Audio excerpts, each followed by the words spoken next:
Successful people learn how to make their mind work for them. I'm David Nagel, and this is the Successful Mind Podcast.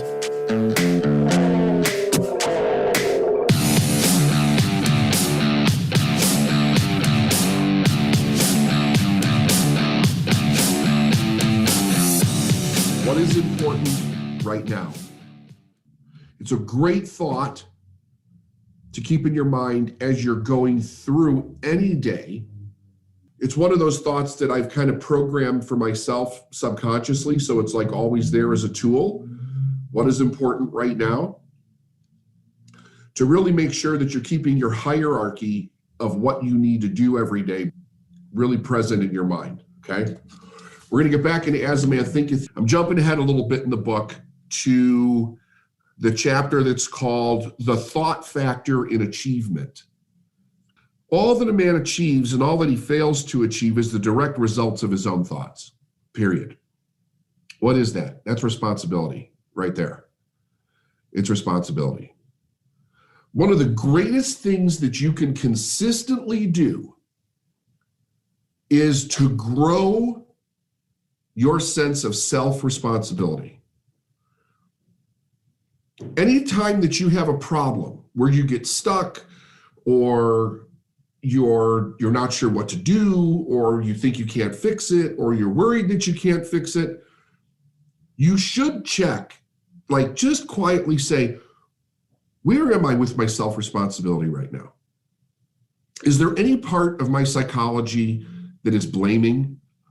Is there any part of my psychology that's going into self-pity? Is there any part of my psychology that's making excuses because I'm afraid to step up to the next level?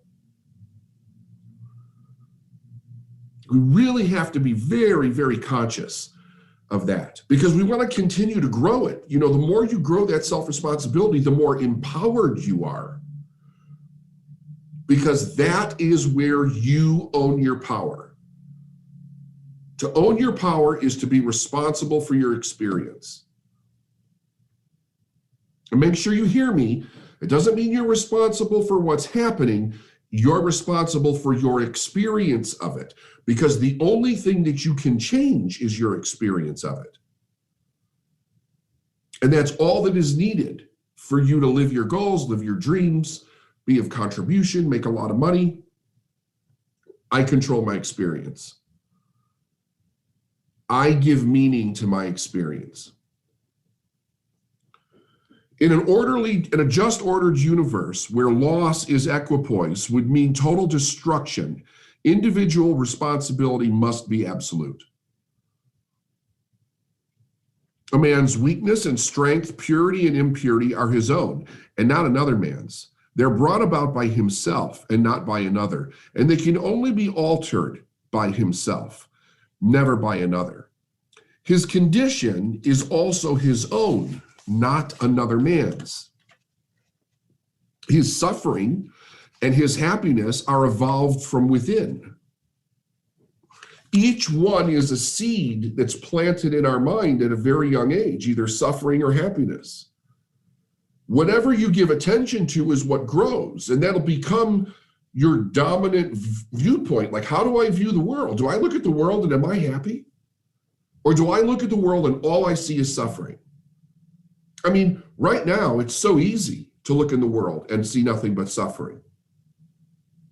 And you actually have to make an effort to see happiness because the news dominates with the suffering, because that's how the news sells advertising. They get more eyeballs to watch the suffering. So we literally become programmed. And if you're not careful, the freaking news would have you believe that that's the only thing that's happening in the world is suffering. And it is so not. There are more good things happening than bad things, but that's an awareness that you have to cultivate, and you have to intentionally look for it. A strong man cannot help a weaker unless the weaker is willing to be helped. And even then, the weak man must become strong himself. He must, by his own efforts, develop the strength which he admires in another, None but himself can alter his condition. Now think about that. A strong man cannot help a weaker unless the weaker is willing to be helped. This comes down to human choice, comes also spiritual choice, right? I mean, I have met probably thousands of coaches in my career. When I first started, there weren't that many. There were like the original people, you know, you get your Tony Robbins, your Bob Proctor, your Jim Rohn, your Mark Victor Hansen, your Jack Canfield. There really wasn't many out there. Now today they're everywhere. But what's very interesting that you never would have heard any of the greats say, how can I help somebody that doesn't want to be helped? I know all the people that I mentioned, I know. And every one of them, especially when I was really learning from them, never, ever reached out to try to help somebody that didn't want to be helped, that didn't ask for help. Why? Because that individual piece of responsibility is the catalyst for you changing your life. Besides that, think about this. If somebody forces you to change, do you really want to change, or are you like, fuck off? Leave me alone. Doesn't matter whether you're happy or not. But coaches today, like so many of them come to me and they're like, I've got this client and this client has so much potential. And I just know that she can, she'll be the next Oprah, but I just can't get her to see it. I'm like, it's not your job to get her to see it. Or somebody will come to me and say, I know this person that's having all these problems. How do I get him to see that he can change? It's not your job to get him to see that he can change. The natural order is that the person reaches the place where they want change. Ask anybody in substance abuse industry. They will tell you nobody ever changes for good that doesn't really want to change. That's responsibility. It has been unusual for men to think and to say many men are slaves because of the oppressor. Let us hate the oppressor. Now, however, there is among an increasing few tendency to reverse this judgment and to say one man is an oppressor because many are slaves. Let us despise the slaves. The truth is that the oppressor, now listen to this, really think about this. The truth is the oppressor and slave are cooperators. In ignorance, and while seeming to affect each other, are in reality they're in reality afflicting themselves. The perfect knowledge perceives that the action of law in this weakness is the opposed and the misapplied power of the oppressor. A perfect love, seeing the suffering which both states entail, condemns neither. A perfect compassion embraces both the oppressor and the oppressed. Anywhere that we see, it's an interesting study because you can look at it in anything where we see the opposites exist in our world, right? So why do we have police? We have police supposedly to protect us from people that are criminals. Would police be necessary if there weren't any criminals? Nope. Both need each other to exist. Both need each other to exist. Here's something else that needs each other to exist. Each one of us, well, let me put it to you differently. Let's say, how many of you have a parent that you struggle with? How many of you would love your parent to change? Think about this. You need your parent to be the person that they are to make you who you are. You can't become who you're going to be without that opponent that challenges you in your life. I've had many clients where they really start to do well and they're like, how do I get through to my mother to change? I'm like, do you know something? If your mother changed, you would stop changing. You're changing because of the way that she is. She's the catalyst for your change. If all of a sudden she took the pressure off, You wouldn't feel this internal pressure to change. There is a very real, it's both psychologically sound and spiritually sound idea that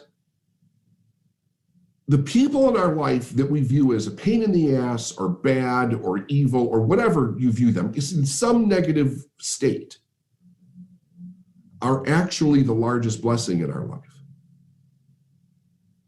Because the contrast between those two things is what causes us to want to be better, to strive to do more, to be more, to contribute more, to love more, to care more. Without that, we would not have that awareness because that problem wouldn't exist in our experience. It wouldn't be there. Makes sense. Really think about it though, because I know just as much as anybody, like who the hell wants somebody that's a pain in the ass in their life? Like nobody wants that, right? But if you're asking, if you come from the place of everything has a purpose, God is good all of the time, then you have to look at things that are not good in your life and say, okay, but the law of polarity says there is something good about this. What is good about this that I'm just not recognizing? Well, hell, if it's my parents, I wouldn't be me if it wasn't for them. The good, the bad, and the ugly of how they are. I would not be me if it wasn't for them. That's really powerful because it also changes, if you allow it, it'll change the way you're looking at the problem. Instead of wanting it to stop or wanting it to go away, it brings enlightenment to that problem. It's only through acceptance. You ever hear somebody say, if there's something good about everything, tell me what's good about this 2-year-old that got cancer and died. You know, they get like, they're indignant about it. We've all heard that kind of an idea, but that person's coming from an energy that there is nothing good about that. So when you're in that energy, you can't possibly see anything good about it. You're coming from the consciousness of the problem. You're actually in the consciousness of the problem. But if we stand out, if we rethink and we're like, okay, God is good all the time. The law of polarity states there's an equal and opposite to absolutely everything. Nothing escapes that law. We're all subject to those laws, just like we're subject to the laws of gravity. Then there has to be something good about this. So now you stop resisting and you move into acceptance.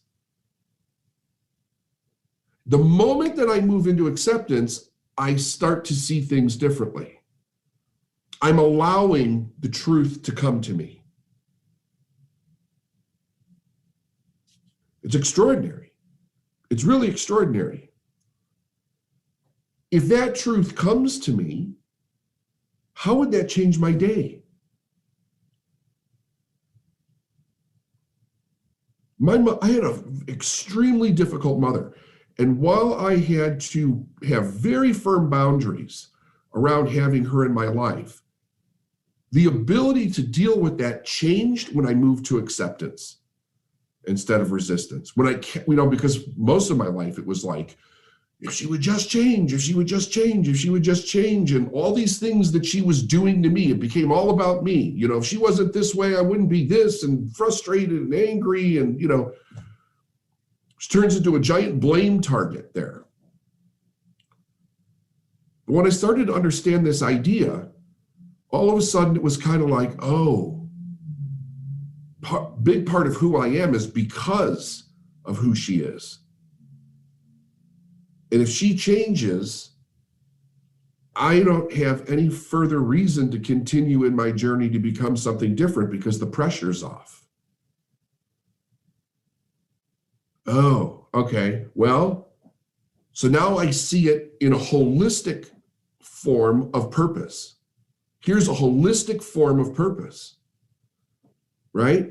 How many of you have a brother or a sister or a father or a mother or an aunt or an uncle or maybe a coworker, that is just a giant pain in the ass? What if you said, how is this person a blessing in my life? How is this person a blessing in my life? I had a healing conversation with my mother after she died. There was no consciousness on her part to have a healing conversation with her. She was a cluster B disordered individual, and everything about her was manipulation. So to have try to have a healing conversation with her would be then used. It's like handing a serial killer the knife or the chainsaw and saying, I love you, don't hurt me. They're going to cut your fucking head off, right? That's it. Totally. I did it from a higher place. I would speak, in my mind, I would speak to her higher self, to her higher consciousness. But the acceptance of not having to change her, it didn't do anything. I don't know what it did for her. Maybe it did something for her. Maybe it didn't do something for her. But I will tell you this, it completely changed my existence, my experience of her. And I was able to deal with it from a totally different perspective. And then what it also allowed me to do was to learn so much about cluster B disorders and personality disorders. It really took my education a lot further, which then allowed me to help a lot more people, because I could actually work with somebody who had a cluster B disorder. I understood it. I understood how to help them get what they wanted without having to change them. So what is important right now? What is important now?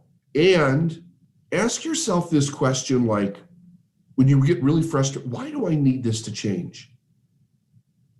Because you'll find out that you really don't. Generally, your need for something to change is selfish. And then say, what is the blessing for me in this?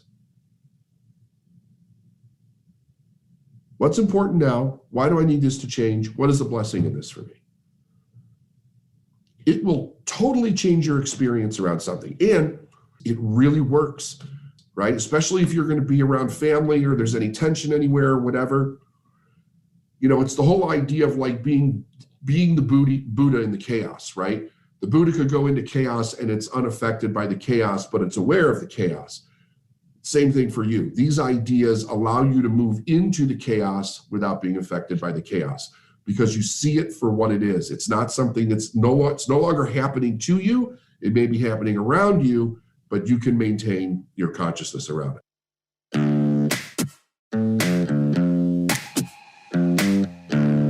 Thanks for listening to the Successful Mind podcast. And if you like what you heard and you want to know more, go to davidnagel.com/free stuff.